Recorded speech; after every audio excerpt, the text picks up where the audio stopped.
Today, we're rejoined for the second part of our conversations with Daniel Blank and J.W. Franz from Barcoding.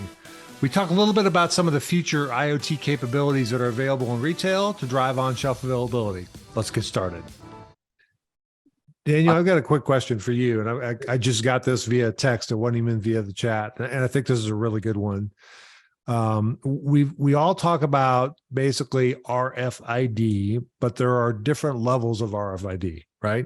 There's RFID at the item level, there's RFID at a case level, there's RFID at a pallet level, et cetera, et cetera, et cetera. So between that and the fact that there are GS1 standards out there that are going to allow you to expand the information you put into a tag instead of just a serialized G10, also put some additional attributes in there with, I think it's called Sunset 2024, your job gets a lot more complicated, right? So how do you think through these dynamics of everybody's excited about it, but it's more than just an item level RFID tag. I want to be able to do this at the case level, the pallet level, the truck level, et cetera. And also this additional data and information that's potentially stored inside these tags. How do you think about that from a roadmap standpoint? Because I think I would assume that that would fall squarely on your shoulders. So I'll take that in two parts. The kind of pick, pack, ship verification, items to case to pallet level. I'll be honest, that kind of falls under JW's purview, and they're the ones that are working with the software companies, and that's really what manages that kind of nesting architecture. Okay. But what I really love that you touched on is the consumer experience, and that could again be the end user customer, or it could be your partner that you're selling your products into along the channel. The interactivity with these labels that have more data is really, really exciting to me, because I'm not just scanning a UPC code anymore. I've got serialized information. So if I'm scanning my, bottle of ketchup, or even better, maybe a nice bottle of red wine, I no longer am being taken to a generic QR code that's bringing me to the company's website. I can be brought to a web page that was custom launched at the same time that label was printed, that tells me the details of that specific bottle. What grapes went into it, and where were they grown, and what was the weather like while that was happening? What were the soil conditions for this particular bottle? So that serialized data and the consumer's experience and interactivity with it, I think, is going to really change things over the next few years. So that's what excites me. Yeah. But before I let JW respond to the case pallet level, et cetera, because I think it's an important one, just the idea, because I've heard enough suppliers or retailers, wow, I've got to completely gut all of my RFID platforms and go to this new tag that has new capability. The reality is that's not necessary, right? I can still have a 96-bit tag that does what it does today. I just can't add that additional attribute data. I think that's always important to put on. Any other kind of feedback for the suppliers out there who are thinking they've got to completely stop what they're doing and move to some new standard? Yeah, adapting to the new standards does not need to be wipe everything clean and start over fresh. A lot of times we can retrofit existing equipment to add on the RFID capabilities. We can add verification stations to ensure compliance along the way. And there's a myriad of different options. No two warehouses or processes are ever the same. So we've got to be really flexible. But between JW and myself, we've got a lot of resources at our disposal. And we do our best to listen to our customer. If they're fed up and tired of their process and they want to rip everything out and redesign it, we can have that conversation. But for the most part, people want to, augment their existing systems with a minimal investment. Got it. So JW, I got a question for you again. Sorry, it came to me via text versus the chat. Got a retailer out there that's very, very interested in potentially leveraging, they're already using RFID for the purpose of inventory accuracy inside their stores. They want that chain of custody compliance at the distribution centers to say, this was supposed to be on the truck, this was actually on the truck. What they're trying to do is do that with item level RFID, and they're finding the level of speed is not working because they can't catch everything inside the box. If you had a retailer come to you with that opportunity to say, I want to match up what's in the ASN to what I actually unloaded off the truck, what kind of advice would you give them? So I'll come back initially to where I started earlier around our PPT, people process technology, and not just come out of the gate and say, here's what the solution is. Certainly based on given operation and types of products and packaging and all the other variables that go with it, that operation, as Dan indicated, in one warehouse or distribution center is going to be similar or quite different in the next. So we look at, how we can leverage the right technology in that process. And I'm getting to a point here. So where I say is, yes, we recognize that, we want to get to that item level so we can ensure right products, right truck, right customer. But in your case of meat, food, when we're talking about meat, I believe, to read cases of meat on a given pallet going through a dock door portal, the likelihood of reading all those is not very high. So in that case, we look at that, that packing operation, built, whether we're putting shoe boxes into cartons and cartons on pallets, or if we're putting cases of meat onto a pallet. We look at the various parts of the process where we can inject technology to get to that item level. So in that case, we would validate the items to the case. And then from there, during that build operation, maybe at a pallet wrapping station, for example, we can associate the cases to the pallet. And then at that point, we have this kind of hierarchical relationship of item to case to pallet, where we now can really focus on that pallet level tag to track it as it gets loaded on that truck. So inherently, we would have that item level visibility based on those validation points in the process. It looks like you're on mute, Mike. Sorry about that. For the individual who asked that question, who will go nameless because I don't want to put them on the spot.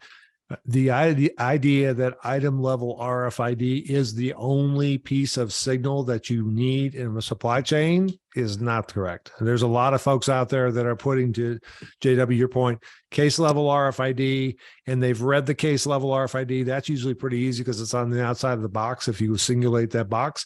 And I read several of the individual items inside that box. Assuming I have that association right, I can trust that that's going to be done. And I think that's exactly right. To imagine that a full pallet of product is going to come off in a high-speed way and be able to read all those item level tags is not. It's just, it validates physics, right? It invalidates physics. It's just not going to happen. So one of the new terms we've been throwing around internally in more recent conversations is the concept of things within things. So that's how we use that, and we use that very generically because it applies to retail apparel, it applies to food, it applies to basically any scenario in that context. Yep, exactly.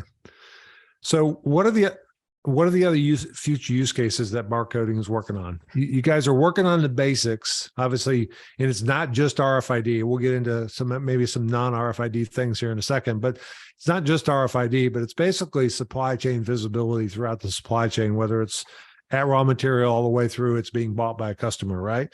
So what are some of the future things that you guys are working on that you could share where you might have some capability that might be of interest to the audience? Dan, I gave a long-winded answer before. You want to take a first pass?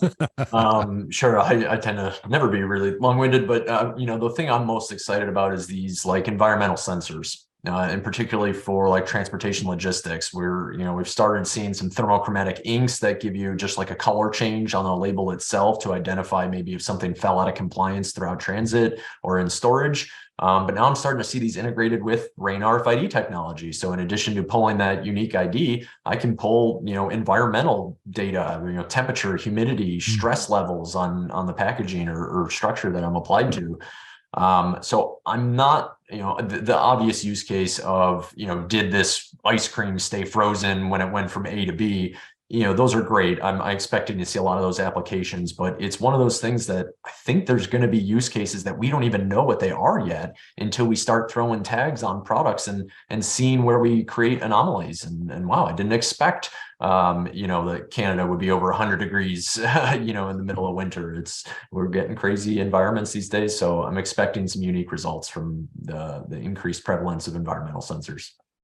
And I would add to Dan's point too, Mike, and I'm not trying to get premature and pivot to the next topic, which I believe you're going to be going to, but it's really more about, complementary technologies that work in conjunction with RAIN RFID. And as we continue to talk about, automation in general here at Barcoding, automation can be achieved with various technologies or hybrid combination of. So, machine vision, autonomous mobile robots, automated guided vehicles, being able to see how we can really leverage, the investment with RAIN RFID, but utilize these other technologies that work hand in hand to, again, increase those process efficiency. So, we're fortunate that we're doing a lot with those technologies, and we'll continue to expose those to our customers for the given use case that it makes sense for. But I think that's where it gets exciting, is to see the continued investment where those things will coexist together.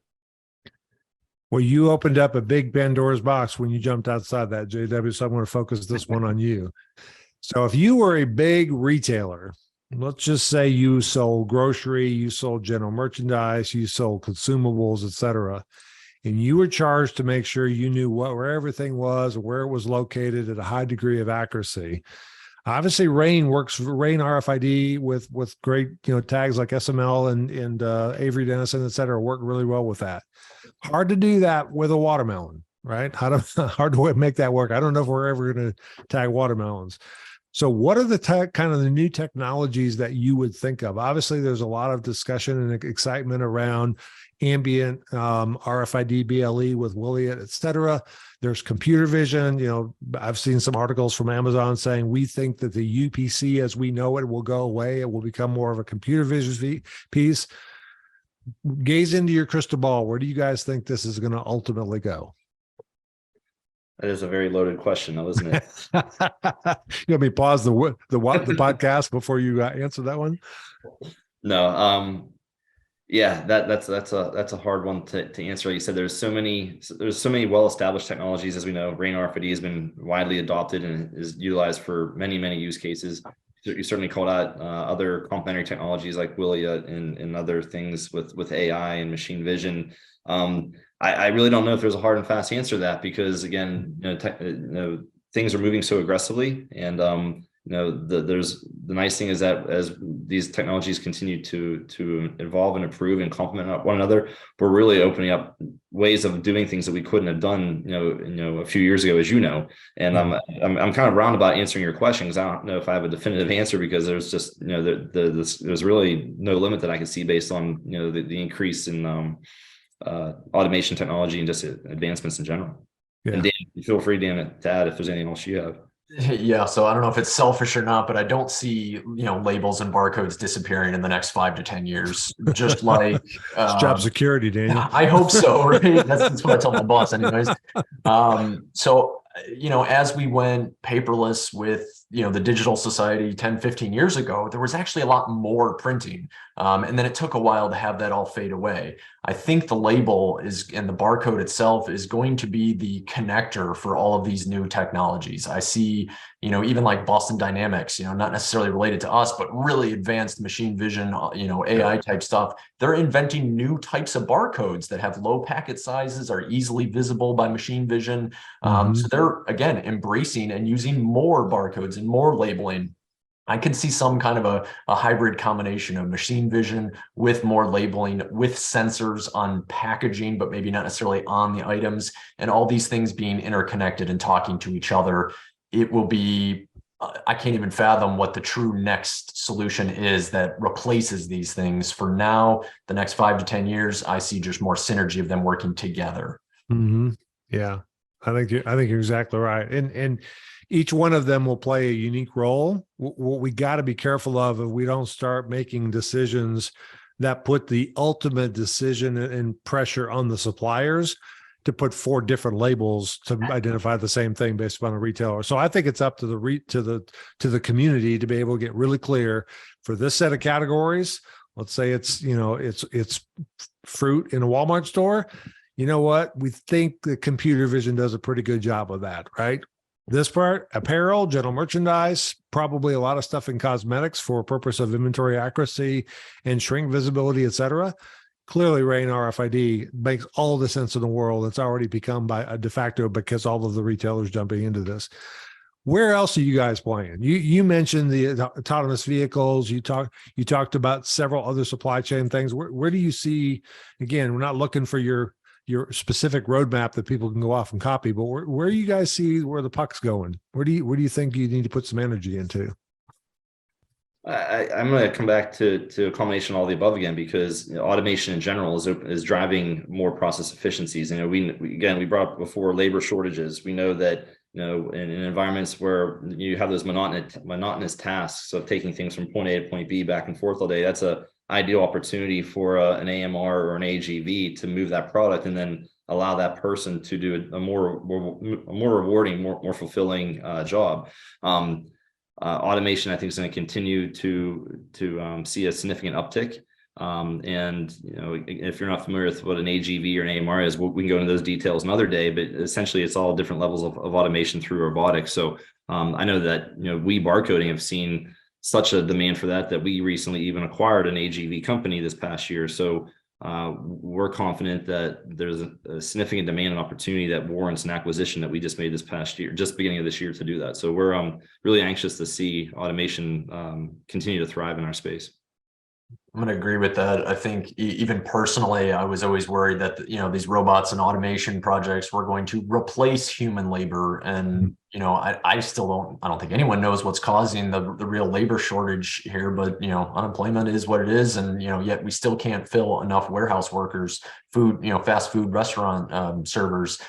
We're not replacing workers. We're augmenting the workforce and fulfilling positions that would otherwise go unfulfilled, and allowing the business owners to re-optimize their labor. So I have to agree with JW 100%. I really think robotics and automation is, our hot topic for the next while.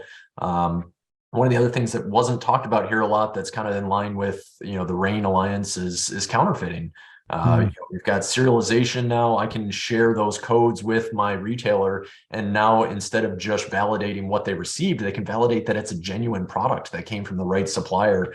So that's something I'm starting to hear a little bit more about. And then the sustainability factor again.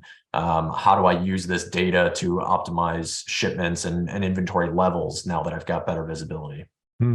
Yeah, that's a great point. I know on last month's podcast, we talked to Dean Frew, who's the CTO of SML. And one of the things he said is an emerging trend in his point of mind was returns. I mean, just the idea of it, and he fortunately kind of put his own example out there. He says, well, my family will buy 3 of a pair of jeans and return 2 of them. That's just the way we do things. I go, well, you're creating the problem. He goes, yeah, that's right. I guess I get to go fix it with my job now, which we kind of had a good chuckle over that. But the whole returns area and returns fraud and all that kind of stuff, we've heard horror stories of people who have put a swoosh on a pair of tennis shoes or put it on a shirt and sold it as a Nike product. And the fact is it wasn't a legitimate Nike product. That destroys their brand credibility, their pricing image, all the other kind of stuff that goes with that. So product authenticity, especially in the pharma area, is really kind of heating up right now. So I would agree with that. So Umesh has a question for you guys. So would you guys be changing your name from Barcoding to something else? And he put a smiley face at the end. So I'm not sure if he's asking for a specific answer, but I'll throw that to you guys. And I've got one more follow-up question. So I'll take that because I was here when we went through a little bit of a rebranding exercise a couple of years back. And this was actually a conversation: does the name Barcoding kind of pigeonhole us in talking about barcodes? We all kind of unanimously decided that no, it's approachable, and it's something that everybody kind of understands fundamentally what it is and what it provides. And so it's our foot in the door to be, again, approachable, easy to talk to, and everything still kind of starts with that barcode. Even if it's RFID, there's still probably a printed barcode on the face of the label. So it's kind of our tie-in, and we branch from there. But no, there's no initiative to actually change the name that I'm aware of. Okay. Well, so here's my favorite question. My favorite question to start these podcasts is: tell me about a scenario where you tried to buy something, couldn't find it. You guys knocked that one out of the park. Here's the follow-up question. Whoops, I'm sorry. I got one more question that just came in before I put my follow-up. So does IBM still sell business machines? That's how we think of barcoding. It stands for the data capture, past, present, and future, just an FYI. So Jody is basically telling you guys that's what you probably should have said, and I'll let you have that conversation with her afterwards. That's pretty funny. That's pretty funny.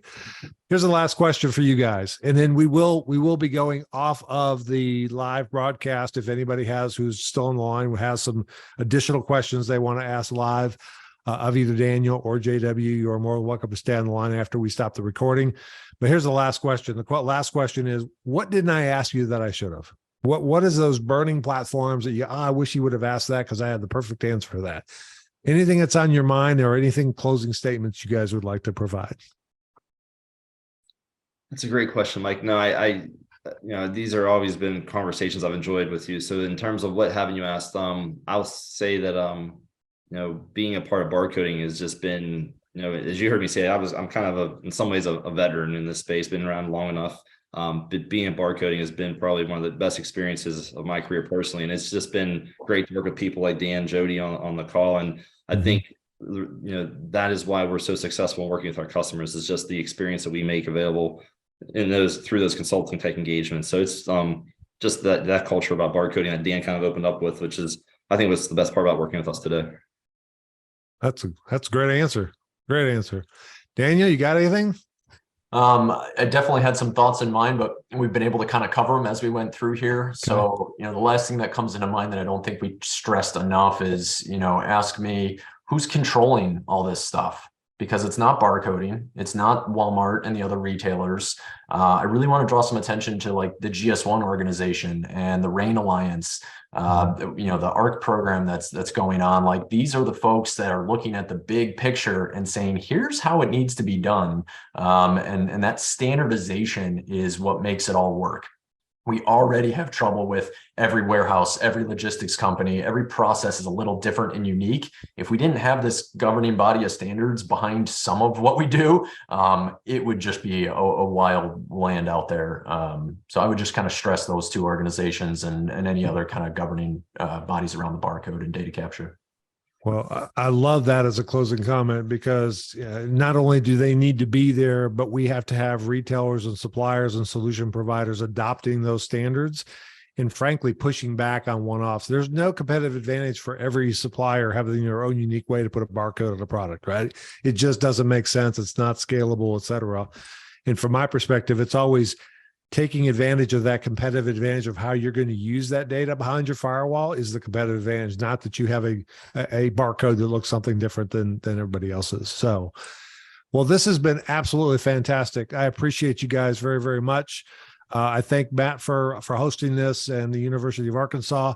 We'll be back next month. We've got a special guest planned. It's not announced yet, so I can't quite share yet, but please be checking your LinkedIn profile and your emails from Conversations on Retail, and we'll get back to you soon. Daniel, JW, thank you guys very much for your time. Appreciate it. Thank you very much. Pleasure to be here. Well, I hope you enjoyed that podcast with Daniel and with JW. Join us next time as we continue our discussion with trying to drive on-shelf availability with technology. Talk to you soon.